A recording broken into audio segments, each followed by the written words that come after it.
Voilà. Okay.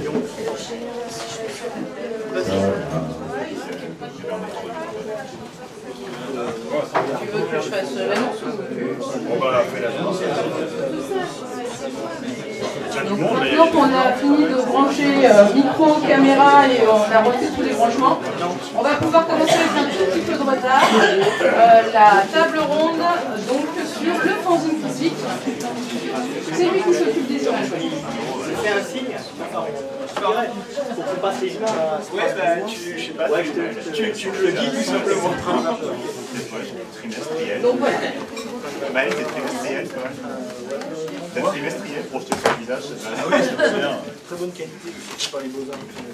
Bon, bah, les gens vont arrêter là. Allez, Olivier, regarde pas. Ouais. Bon, alors bonjour à tous.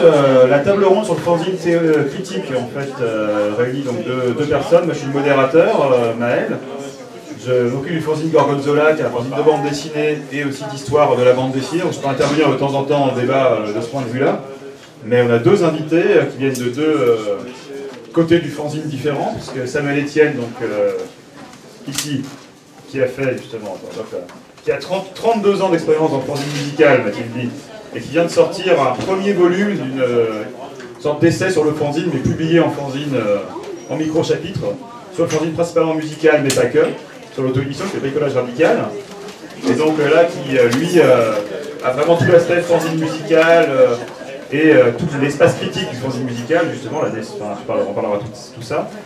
Et à ma gauche, Philippe Morin, donc, qui, entre autres Castel, est éditeur chez PLG, qui faisait le fanzine PLG PPUR, puis PLG, fanzine de création de bande dessinée et de critique, chronique, interview, et qui est aussi responsable du prix fanzine d'Angoulême, et passionné de fanzine en général, et qui nous fera plusieurs présentations sur justement le fanzine critique de bande dessinée, voilà. Et puis on essaiera de voir comment tout ça va évoluer ensuite. Alors je ne sais pas lequel commence, comment est-ce qu'on procède, est-ce qu'on discute, est-ce qu'on fait, voilà. Non mais voilà, vous posez des questions dans ce cas-là. Non mais oui, non mais je sais pas, parce que là, je me mets là pour que vous ayez l'impression que... Mettez-vous en travers là, je crois. Ouais, c'est clair, on est d'accord, on s'en fiche d'avoir l'image. Ouais, exactement, mais les deux là, je sais pas. Ouais. Debout. En one man show. Sinon on a l'impression qu'il y en a qu'un qui part. Ouais, c'est vrai. On peut se mettre devant l'image, c'est pas très important, mais c'est par rapport à l'image, on s'en fiche de filmer de toute façon. Non, mais on s'en fiche. Voilà, on est rebelles, nous, on n'est pas d'image. Non, mais donc, voilà. À l'origine, on voulait faire une table ronde axée plus bande dessinée, ça n'a pas été possible, on s'est dit qu'on allait faire sur des piliers différents, justement. Et dans tous les cas, de toute façon, les origines du fanzine, les deux ont à peu près la notion, mais toi, dans Bricolage Radical, justement, tu ne parles pas que du fanzine musical, tu remontes aussi aux toutes origines.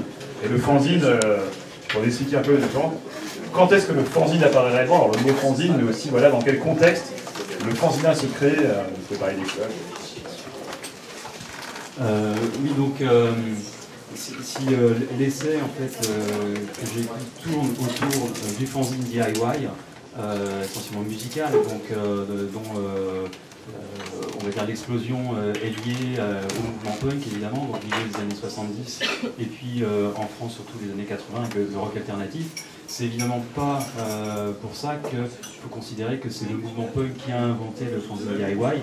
Ça existait auparavant, oui, on entend souvent ça, ce sont les punks qui ont inventé ça. C'est faux, mais c'est vraiment eux qui l'ont porté comme média alternatif capable de soutenir une culture marginale au départ, hein, même si on va pas refaire toute l'histoire du punk et sa récupération plus ou moins rapide par le mainstream et les industries culturelles. On se rend compte que le fanzine en tant que journal amateur écrit par des fans de quelque chose, ses origines eh bien, remontent aux années, enfin très exactement à 1930, fin des années 20 et puis 1930 avec la naissance, l'apparition des deux comètes aux États-Unis, dans la sphère de la science-fiction. Puisque c'est la première fois que des amateurs de science-fiction vont produire une correspondance, une littérature commentant la science-fiction, s'échanger cette littérature et puis l'éditer sous la forme d'un fanzine. Est-ce que je me trompe peut-être, mais c'était très lié dans des clubs aussi d'amateurs ou pas du tout à cette époque-là, c'est autre chose? Alors, c'est différent des... Comment, en fait ben justement, c'est ça qui est nouveau, c'est que se créent des structures d'édition et de diffusion de journaux amateurs qui sont nouvelles. Aux États-Unis existaient les Amateur Press Association depuis 1876, qui étaient des structures où en fait on avait alors les APA, on appelle les APA, qui existent toujours à l'heure actuelle, mais malgré Internet. Vous avez par exemple une APA autour de la littérature, et vous avez un nombre restreint de membres, par exemple 200 personnes. Un des rangs du club va écrire sa prose sur le thème de l'association. Il reproduit à 200 exemplaires cette prose, il l'envoie au central mailer, la personne qui contrôle en quelque sorte l'APA, qui elle redistribue à tous les membres. Donc il y a un côté un petit peu centralisé, éventuellement une censure éventuelle, et puis il n'y a pas de contact direct entre les lecteurs, les membres de l'APA. Donc à partir des années 1930, les fans de science-fiction, parce qu'il y a un magazine, Amazing Stories, qui est un magazine mainstream, qui va être consacré à la science-fiction exclusivement, et ça c'est une des innovations, c'est l'apparition d'un magazine de presse consacré à une niche culturelle, la science-fiction. Ce magazine, il crée une innovation en publiant des critiques des lecteurs, mais surtout en mettant des contacts, les noms et les adresses. Et tout d'un coup, les gens se disent, tiens, moi j'habite Pittsburgh, et puis je me rends compte qu'à 2 km de chez moi, il y a un autre amateur de science-fiction qui habite là, etc. Et puis un autre qui est à 5 km. Et du coup, les lecteurs commencent à correspondre entre eux, et puis à se réunir. Et c'est comme ça que naissent ces clubs d'amateurs, et ensuite des journaux d'amateurs. Donc d'abord à Chicago, puis après par imitation à New York, etc. Bon, ça c'est la science-fiction, c'est les années 30. Ça ensuite, si je vais aller très vite, hein, mais après la guerre, les années 50, c'est marqué par la naissance du rock'n'roll. Et on va avoir les fan clubs de rock'n'roll, Jim Vincent, Vince Taylor, etc. Et pareil, on a les fan clubs qui produisent une littérature de fans au sein du fan club. Là, c'est une circulation qui est quand même restreinte, fermée, mais il y a des jonctions qui se font avec la science-fiction, qui existait donc déjà, et puis vont apparaître des premiers fanzines de rock, souvent venant de fanzineurs de la science-fiction.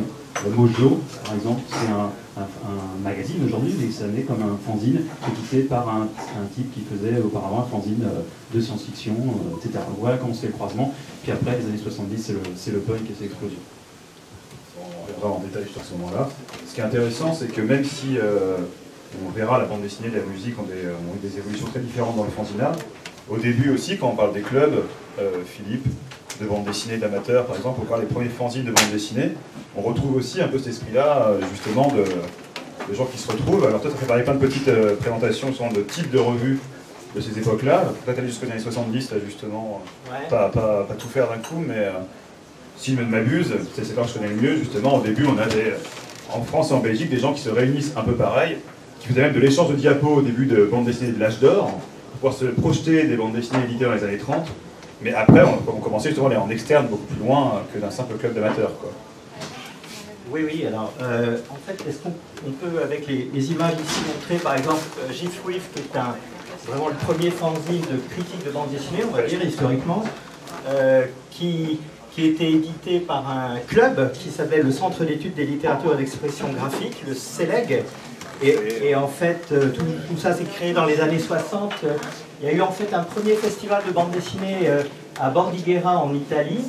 Je crois que c'est en 62-63, quelque chose comme ça, où des fans de bande dessinée européens se sont retrouvés et ont eu envie après de faire un bulletin trimestriel, parce qu'en France, les fanzines démarrent souvent avec un système associatif, avec un truc, c'est plus, avant d'être du fanzine, c'est du bulletin d'association. Je pense que le terme fanzine, il se l'approprie après, par une génération après. Alors, est-ce qu'on peut montrer l'image d'après, qui est un autre club de bande dessinée de la même époque, qui est la SFBD, Société Française de Bande Dessinée, qui est une émanation du CELEG, parce qu'il y a eu une scission. Alors évidemment, qui dit club, dit des espèces de discussions d'ego, des luttes d'ego, et puis il y en a une partie qui quitte le CELEG pour créer la SFBD, et qui publie son premier fanzine, qui s'appelle Alfred, grâce au fameux pingouin de Alain Saint-Augan, de Zigépus. Alors ça, c'est un fanzine imprimé en stencil électronique qui, je crois, durera une 50aine de numéros, parce qu'il sortait une fois par mois. Mais après ça, alors il faudrait qu'on passe au dossier d'après, parce qu'on arrive à la grande, aux revues un peu plus structurées. Là aussi, on pourra savoir si c'est des fanzines ou pas. Oui, vas-y. Si je me permettre, il y a une différence entre, au-delà des questions d'ego, entre Gifwif et Alfred, parce que je sais que Gifwif était connu pour être très intellectuel, on va dire, entre guillemets. Alors, au-delà de ça, les gens de Gifwif étaient nostalgiques de ce qu'ils avaient lu étant enfants, alors que la SFBD veut parler de l'avenir et de ce qui se passe dans la BD. Donc, ils sont plus modernes. On va dire que c'est vraiment un peu le combat des anciens et des modernes. On retrouve... Et donc, après le fanzine Alfred, et en même temps, au départ, ils font un fanzine de luxe, mais qui est quand même un fanzine, parce que je crois qu'ils ne gagnaient absolument pas d'argent, ils ne payaient personne pour faire ça, qui s'appelle Phoenix, on ne voit pas le titre, qui parle au début de bande dessinée, de SF, d'aventure et d'espionnage. Et en fait, au fur et à mesure des numéros, ça c'est le numéro 2, au fur et à mesure des numéros, ils ne parleront que de bande dessinée. Et ça, c'est justement un point intéressant, parce que bande dessinée science-fiction, tu parlais science-fiction, musique, etc., mais à chaque fois, on est dans les choses marginales. On est en transgenre au départ. On est souvent dans des choses, le polar aussi, qui a beaucoup été là, voilà. Quelqu'un comme Yves Frénon, qui était BD science-fiction aussi, on a des choses qui ne sont pas acceptées finalement, que ce soit le rock, que ce soit la BD. Fantasme, science-fiction, rock, début des années 70. Et donc tout ça, c'est des choses marginales, quoi. Voilà, on en a mis plusieurs numéros pour vous montrer. Alors évidemment, on parle des auteurs de BD qui à l'époque sont à la fois modernes, parce qu'ici vous avez un Charlie Brown en couverture, mais à l'intérieur du sommaire, en dehors de Peanuts et Druyet, on parle de Don Winslow. Aujourd'hui, on ne sait plus qui est Don Winslow, mais il faisait de la BD dans les années 30. Raoul et Gaston, qui est aussi une bande dessinée de l'âge d'or américain, qui en fait est une traduction, mais qui était très connue. Donc en fait, ils ont une bonne astuce pour avoir des lecteurs. Ils parlent aussi bien de l'histoire de la bande dessinée que de ce qui se passe au niveau de l'actualité. Parce que, voilà. Si on peut continuer dans les autres numéros, ça c'est Blueberry évidemment, mais on parle de Hugo Pratt, qui en 70 n'est pas évident. Hugo Pratt n'est pas connu, mais on le fait découvrir. Neil Adams, il démarre dans les BD américaines, etc., dans les comics. Il y a encore 2 ou 3 couvertures que je peux commenter comme ça. Bernard Prince de Herman, évidemment. Rube Goldberg, qui est un Américain qui venait de mourir à l'époque, qui était vraiment un auteur américain des débuts de la bande dessinée, de la fin du 19e, début 20e. Gillin et Joe Covers, qui sont à l'époque les grands maîtres de la BD académique et classique, mais absolument peu connus parce qu'on n'écrit pas sur lui. Je pense aussi, en ce qui concerne la bande dessinée, on verra pour la musique, mais la bande dessinée, les fanzines sont extrêmement importantes parce que la presse officielle ne parle jamais de bande dessinée. Il n'y a jamais de rubrique de bande dessinée. Il faut imaginer que quand vous achetez Le Monde ou Le Figaro, on ne parle jamais de bande dessinée. Il n'en est pas question, c'est même pas du livre. Même dans le supplément livre, on pense que la bande dessinée n'est pas un livre. C'est un magazine pour enfants, c'est réservé à un lectorat. Voilà. Justement, Gifwif voulait passer ça. Ce qui est intéressant à noter pour les gens, si ça ne savent pas forcément, mais ça surprend toujours quand on prend un Gifwif. Ce sont les signatures. Dedans, on retrouve Umberto Eco, on retrouve Alain Resnais, on retrouve une sociologue, Delphine Sulero, voilà. On retrouve voilà, des gens très très... Alors ils font un peu un coming out, c'est presque faire un coming out en disant j'aime la bande dessinée et je le dis, j'écris sur la bande dessinée, qui est une espèce de crime de lèse-la-jetée vis-à-vis des intellectuels. Voilà. Ben justement, je parlais par rapport à la musique, le punk, le rock, même avant, mais j'ai dit le punk c'est un peu le même procédé, on n'en parlait pas dans les choses spécialisées.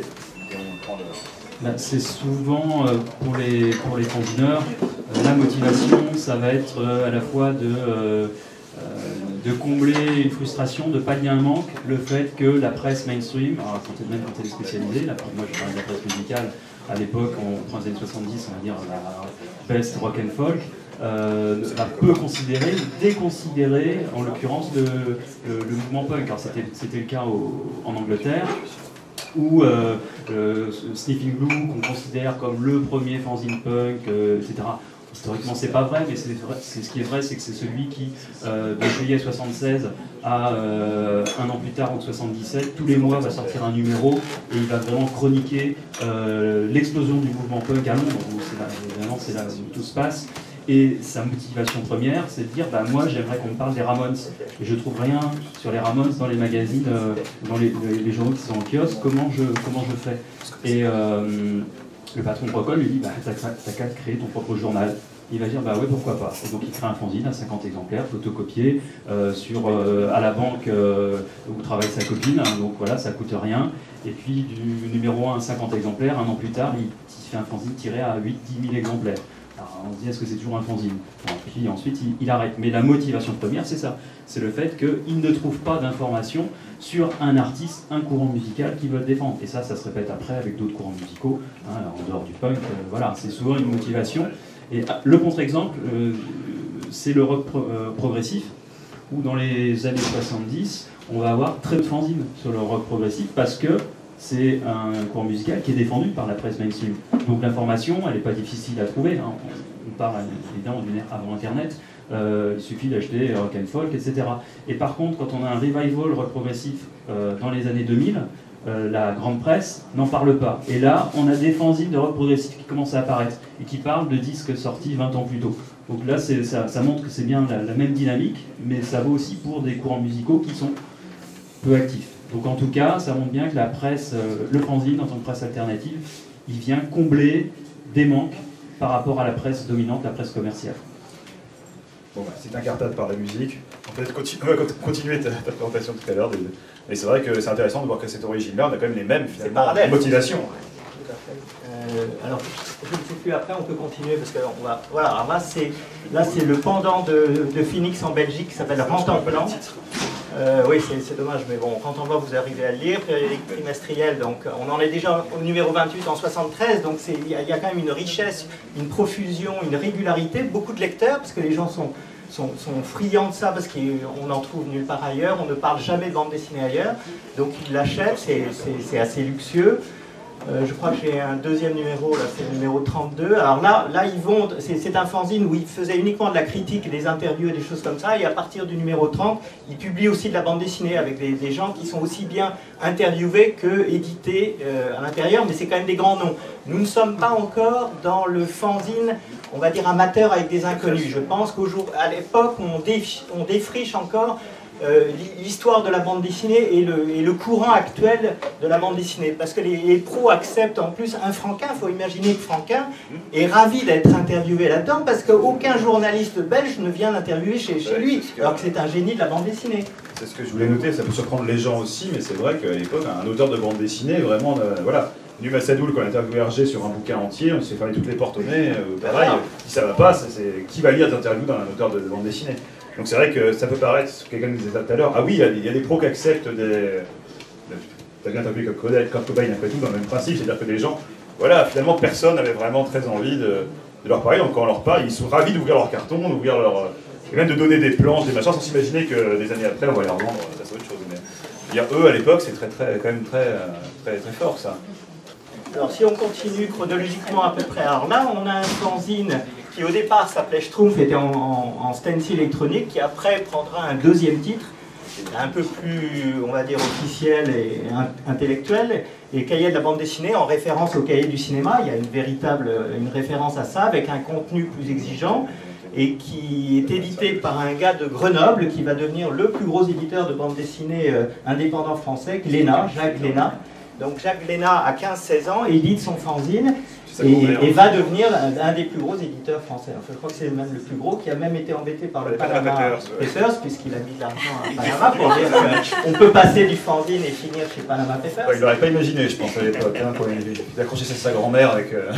Oui, voilà, parce que c'est elle qui finançait son fanzine, évidemment, il fallait trouver une bonne âme. Je crois qu'il y a 2 ou 3 autres numéros, ça c'est le numéro 10, alors il a fait le numéro sur Hergé, alors à l'époque aucun problème pour faire 100 pages sur Hergé, avec une couverture de Bob Demore, un double numéro forcément parce que c'est la grande star évidente. Le numéro, je crois qu'il s'arrête au numéro 50, on a dû mettre 2 ou 3 couvertures, le 25 sur Giraud, qui se présente en Druyel, le numéro 42, 11e année, on est dans les années 70, la fin des années 70, début 80, et puis je crois que j'ai voilà, ça doit être le 40, je ne sais plus quel numéro c'est celui-là, parce qu'on ne voit pas. Le Grand Prix actuel.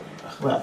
Herman qui d'ailleurs attendra 30 ans avant d'avoir le Grand Prix d'Angoulême pour des raisons, on pourra en parler après, ça c'est un autre aspect du fanzina, parce que Angoulême a été créé par des fanzineux qui n'étaient pas forcément d'accord d'ailleurs de donner le Grand Prix à Herman, mais on en parlera après. Comics 130 est un fanzine belge qui fait Désolé de t'interrompre, mais c'est pareil, Cahier de la BD, c'est une question que les gens nous ont posée. Cahier de la BD va devenir une revue en kiosque ensuite d'ailleurs, hein, le fanzine peut passer... Ils vont essayer, mais ça marchera bizarrement, ça marchera absolument pas. Ils seront obligés de s'arrêter parce que les gens acceptaient de le lire comme étant une espèce de revue spécialisée diffusée sur abonnement, et vous avez des exemples en presse. Justement, là je pense qu'il y a des liens intéressants. C'est très dur de passer, je pense, c'est pas du tout la même mentalité de faire un fanzine et de penser qu'on peut devenir une revue pro, pardon. Mais en plus quand tu rajoutes le côté rock punk, tu as aussi le côté idéologique là qui est intéressant. Là, ça pourrait entendre parler de ça, justement, de voir. Tu as des exemples de revues, c'est déjà qui sont passés, ensuite des fanzines qui sont passés en revue, mais aussi beaucoup d'exemples de. Les Inrock. Alors voilà, bon, les Inrock, alors c'est vrai que les Inrock, le premier numéro, c'est 3000 exemplaires. C'est déjà du gros fanzine. Il y a la grand-mère qui donne de l'argent, donc ils ont un petit peu de fonds pour démarrer. Mais c'est vrai que c'est, à la base, c'est un journal totalement amateur. Ce ne sont pas des professionnels.